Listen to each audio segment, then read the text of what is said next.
Good morning, students. Welcome back to online classes of Mahatma Gandhi Government School, Bhinmar. I am Jitendra Sharma, your English teacher.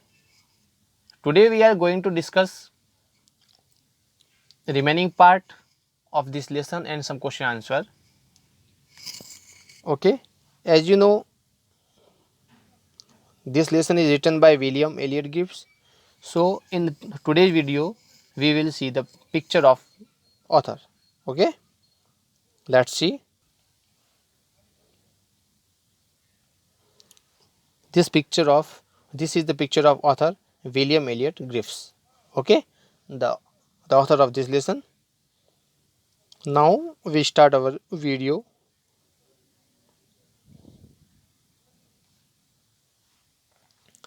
But when the greedy neighbor heard of it, जब उस लालची जो उसका पड़ोसी था उसने इसके बारे में सुना, किसके बारे में सुना? उसने सुना कि जिस प्रकार जो डियामो की उसकी ट्रेन है और उसके बाद उसने जो उसके राख का जो उसके पास जो एसेस थी, जो राख थी, उसका उसने छिड़काव किया और उससे जो चेरी ट्री था वो क्या हो गया, फूलों से लद गया और इस प्रकार वो हरा भरा हो गया। उसके इस कार्य को देखकर उस डियामो ने उस गरीब व्यक्ति जो उसका बुढ़ा व्यक्ति था उसको बहुत सारे क्या धन दिया और उसकी प्रशंसा की और उसको बहुत सारा इनाम भी दिया। ये बातें सुनकर ही टुक सम ऑफ द मैजिक एसेस, उसने भी क्या लिया, कुछ जादुई जो राख थी उसको लिया। And went out on the highway, और वो हाईवे पे चला गया। There he waited until a daimyo's train came along, और उसने उसका वहाँ जाकर हाईवे पे जाकर उसका तब तक वेट किया जब तक कि डियामो की ट्रेन नहीं आई। And instead of kneeling down like the crowd, और भीड़ की तरह घुटनों के बल बैठने के बजाय ही climbed a withered cherry tree, वो उस मुरझाए हुए चेरी ट्री पे चढ़ गया।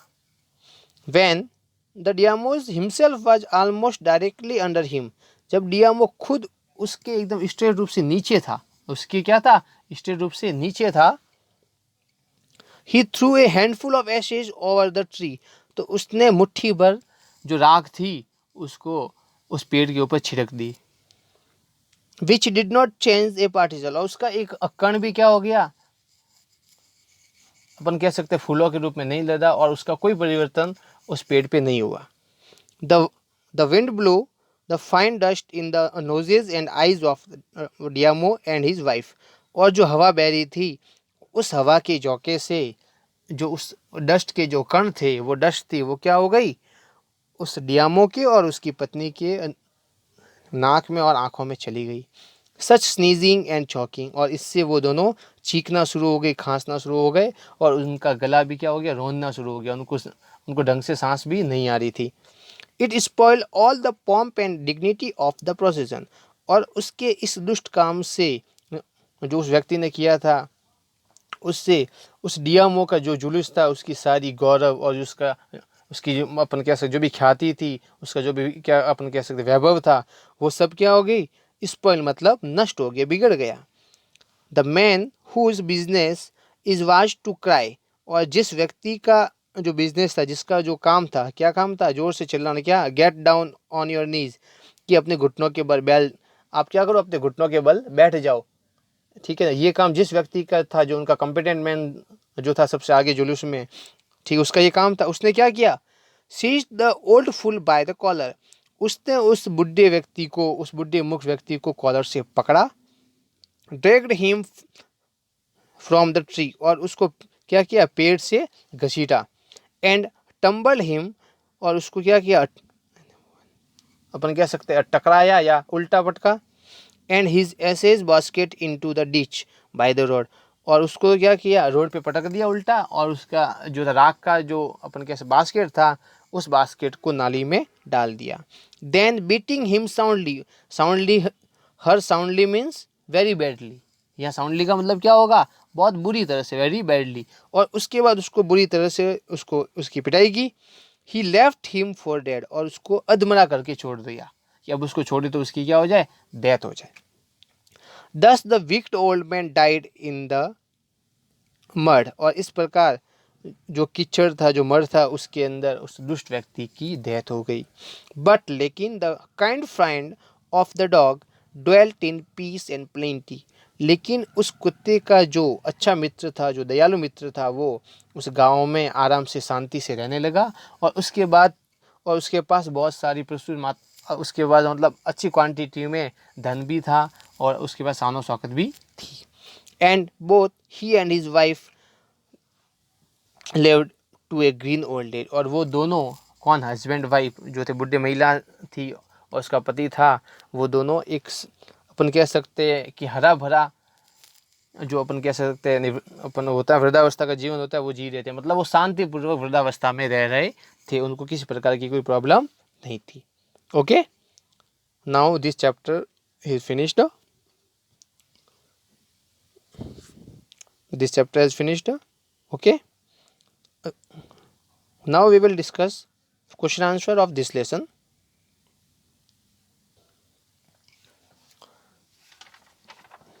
Question number 1, the old farmer is a kind person. What evidence of his kindness do you find in the first 2 paragraphs? जो बुढ़ा किसान था वो एक दयालु व्यक्ति था, लेकिन आपको उसकी दयालुता के कौन से उदाहरण हैं, कौन से सबूत है जो पहले दूसरे पैराग्राफ में मिलते हैं? शुरुआत के जो 2 पैराग्राफ में आपको उसकी दयालुता के कौन से सबूत मिलते हैं? इन द फर्स्ट पैराग्राफ, पहले पैराग्राफ में, इट इज रिटन, ऐसा लिखा गया है, दैट कि old farmer treated the dog like his own child, कि जो बुढ़ा किसान है वह उस कुत्ते की देखभाल अब उसके खुद के बेटे की तरह करता है। He would feed the dog small pieces of fish with his oven chopstick, और वो उस कुत्ते को खुद की चॉपस्टिक के, और जो खुद का जो कांटा है उसके और वो क्या करता है, खुद के कांटे से उस कुत्ते को मछली के छोटे छोटे जो पीस होते हैं, जो टुकड़े होते हैं, उसको खिलाता है। ओके, चॉपस्टिक मीन्स होगा चीनी कांटा।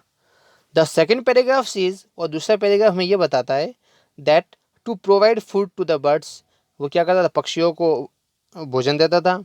The old farmer will often turn off the surface of the ground, और वो क्या करता था, ग्राउंड में और ज़मीन में हमेशा क्या करता था, कुछ खोदता भी था, जिससे क्या होंगे, कीड़े मकोड़े वगैरह निकलेंगे, तो जो बाज वगैरह होते हैं उनको क्या होगा, भोजन भी मिल जाएगा।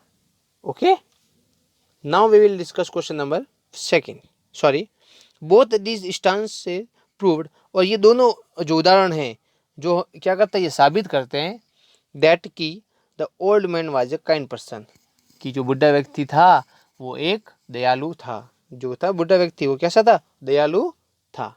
ओके, नाउ क्वेश्चन नंबर 2,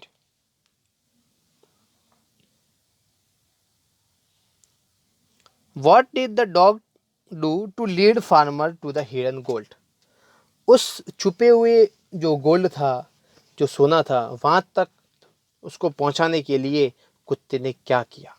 कुत्ते ने क्या किया?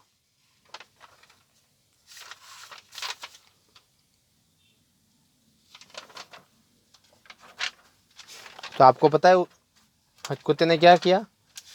कोई बताएगा आप में से? एनीवन कैन टेल मी कि उस कुत्ते ने क्या किया था उसके लिए?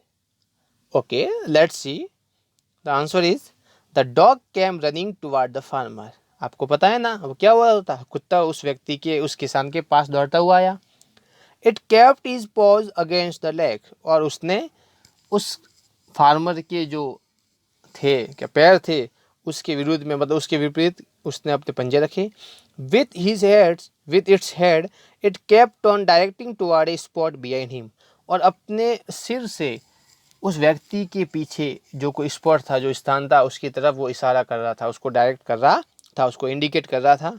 The old man initially ignored the dog, अब क्या किया उस बुढ़े व्यक्ति ने, शुरुआत में तो सोचा कि वो कुत्ता ऐसे ही बोल रहा है, but it kept on whining and running to and fro until the farmer followed it to the spot, लेकिन उसने लगातार आगे पीछे घूमना शुरू किया और अपने मुंह से लगातार दबी हुई आवाज़ में वो बोलता रहा, ठीक है, जब तक कि वो क्या हो, जब तक कि उस बुढ़े व्यक्ति ने जो स्थान था ना, हिडन स्थान, आपको पता हुआ होगा, जहाँ पे मतलब सोना था वहाँ तक वो नहीं पहुँचा, तब तक उसने लगातार उसके आगे पीछे घूमता रहा और उसकी तरफ इशारे करता रहा। इस प्रकार उस कुत्ते ने उस छुपे हुए गोल्ड के पास, जो हिडन गोल्ड था, वहाँ तक उस बुढ़े व्यक्ति को लेके गया। Now question number third, there are two question in this question, so first of all we discuss first, how did the spirit of dog help the farmer first. कुत्ते की आत्मा ने उस किसान की सहायता किस प्रकार से पहली बार की। The answer is the spirit of dog came in the farmer's dream. कुत्ते की आत्मा उस किसान के सपने में आई। एंड फर्स्ट आस्क्ड हिम, और सबसे पहले उसको पूछा, क्या बोला उसको, to chop the pine tree, कि उस पाइन ट्री जो हरा भरा पेड़ उसको काटो, and make motor and hand mill out of it, और उससे मोटर मतलब उससे खरल बनाओ, और हाथों की मिल जो हाथों से चलने वाली होती है चक्की, उसको बनाओ। With the mortar and mill it gave the farmer हिप्स of gold, और उस मोटर और मिल से उस किसान को क्या होगा, सोने का भंडार मिलेगा। कैसे मिलेगा कि उस मोटर और मिल में उसको बोला कि जो चावल होता है उसको उसके अंदर पीसना, और उससे बॉईल करने से वो क्या होगा, गोल्ड में कन्वर्ट हो जाएगा, और इस प्रकार उसको सोने का भंडार मिलेगा। Now question number second of third, how did it help him next. अब उसकी दूसरी बार उसने सहायता कैसे की। The dog spirit again came in farmers dream. जो कुत्ते की जो आत्मा थी वो उस किसान के सपने में वापस आई दूसरी बार, फॉर सेकेंड टाइम दूसरी बार आई, and told the farmer to collect the ash of the mortar and the mill, और उसको कहा कि उस मोटर और मिल की जो राख है उसको कलेक्ट करो, and sprinkle it on the wither trees, और उसको जो मुरझाया हुआ पेड़ है उसके ऊपर उसको छिड़को, एंड दे विल ब्लूसम, जिससे क्या होगी, वो पुनः खिल जाएंगे। The farmer did this in front of the daimyo's landlord and received many gift from him, और उस किसान ने ये सब कुछ उस डियामो के जो था लैंडलॉर्ड, जो था धनी जमींदार था, उसके सामने किया, और उससे उसने बहुत सारे गिफ्ट भी प्राप्त किए। ये तो क्या किया, उसकी फर्स्ट टाइम हेल्प की, ओके सॉरी सेकंड टाइम इस प्रकार उस कुत्ते ने उसकी हेल्प की। Now question number 4, what did the daimyo's reward the farmer, sorry why did the daimyo reward the farmer but punish his wicked neighbour for the same act. एक ही प्रकार से मतलब सेम टाइप का जो अपन कह सकते हैं जो काम था, ठीक है ना, यानी अपन इसके बाद ये कह सकते हैं कि एक ही काम के लिए उस डियामो ने, जो दयालु फार्मर था, जो दयालु किसान जो था, जो काइंड मैन था, उसके लिए तो उसको क्या दिया, रिवॉर्ड दिया, लेकिन जो विक्ड जो मैन था उसको क्या किया, उसने पनिश किया। क्यों किया, हम देखते हैं। The answer is the farmer had sprinkle the ash over the withered cherry trees. किसान जो था उसने उस राख को उस मुरझाए हुए चेरी के पेड़ पे क्या किया, छिड़काव किया, एंड इट ब्लूजम, और उससे क्या हो गया, वो खिल गए, उसमें फूल आ गए। Daimyo was pleased seeing the miracle, और डियामो इस अद्भुत चमत्कार को देख के खुश हुआ। And he rewarded the farmer, और उसने उस किसान को बहुत सारे इनाम दिए, उसको सम्मानित किया। His neighbour pour the ash over the cherry tree, और जो उसका पड़ोसी था, जो विक्ड पीपल था, जो विक्ड ओल्ड मैन था, उसने क्या किया, उसको भी लालच लगा तो उसने भी क्या किया, चेरी के जो थे ना चेरी ट्री, उसके ऊपर जो राख थी उसका छिड़काव किया। But nothing happen to the tree, लेकिन उसने देखा कि पेड़ पे तो कोई असर नहीं हो रहा है। उसने fine particles from the ash enter into the eyes of daimyo and his wife, और उस डस्ट के जो उसके पार्टिकल थे, जो उसके जो मतलब कह सकते हैं कण थे, वो डियामो की आंखों में और उसकी पत्नी की आंखों में चले गए और उसके नाक में चले गए। So the neighbour was punished by the old man, sorry by the man of daimyo, और इसलिए जो दुष्ट व्यक्ति था, जो विक्ड पीपल था, जो विक्ड ओल्ड मैन था, उसको क्या किया, जो डियामो का जो कॉम्पिटेंट मैन जो था, जो सबसे आगे रहता था, उसने उसको बुरी तरह से पनिश किया। Okay, I hope you understood this lesson and question answered very well. If you have any problem related to this lesson, then tell me or call me and write down these 4 questions into your notebook. Okay, thank you.